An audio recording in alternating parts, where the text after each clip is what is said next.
Hello and welcome, you're watching NewsX and I'm Shivani Singh.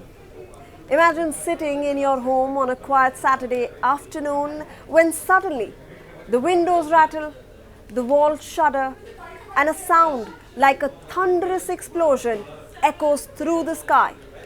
For thousands of residents across Massachusetts and New Hampshire on May 30th, this wasn't just a nightmare, it was a brush with the cosmos. At 2:06 p.m. local time on Saturday, the skies over the northeastern United States turned into a celestial theater. A meteor traveling at an astonishing 120,000 kilometers per hour tore through our atmosphere and disintegrated in a spectacular flash. And the energy released? Equivalent to 300 tons of TNT. But why does a shooting star turn into a mid-air explosion? And what exactly creates that bone-rattling sonic boom that followed?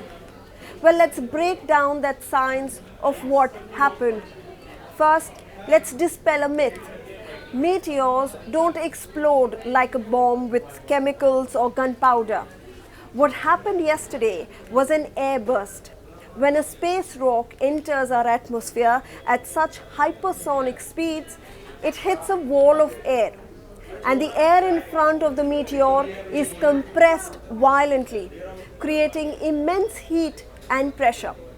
Now think of it like trying to shove a massive object through a very narrow door at lightning speed. As the rock descends, that high pressure air seeps into every tiny crack and pore of the meteoroid.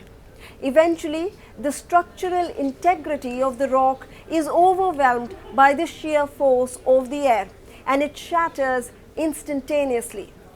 That sudden violent breakup is what we perceive as an explosion.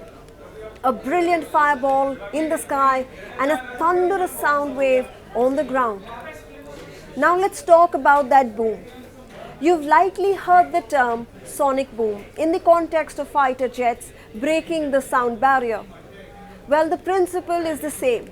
Sound travels in waves, and when an object, whether it's a supersonic aircraft or a meteor, travels faster than the speed of sound, it outruns the pressure waves it creates. Now these waves are forced to pile up at the front of the object, creating a concentrated high-pressure shock wave. Imagine a boat moving through water. It creates a bow wave that ripples outward, while the meteor moving at Mach 100 plus does exactly this, but through the air. When that shock wave finally hits the ground, we hear it as a sharp, sudden, and often frightening boom.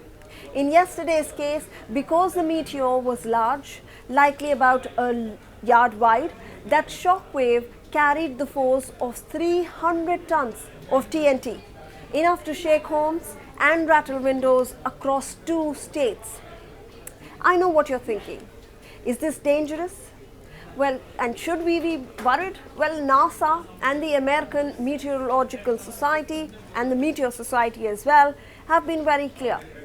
This was a very natural, completely natural event that has happened. It was not space debris, not a satellite, and certainly not an impact threat.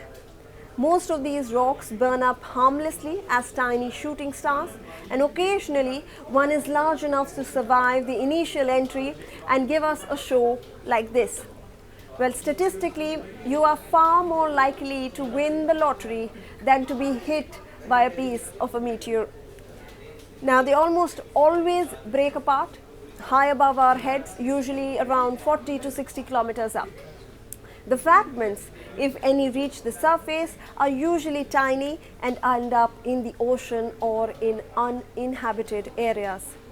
Now, what we witnessed yesterday is a reminder of how dynamic our atmosphere is.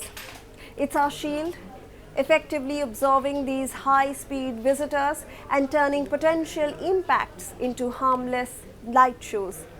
Well, if you were in the New England area and felt your home shake yesterday, you can rest easy. You've just witnessed one of the most powerful natural light shows the universe has to offer. That's it on this segment. Stay tuned to NewsX for more.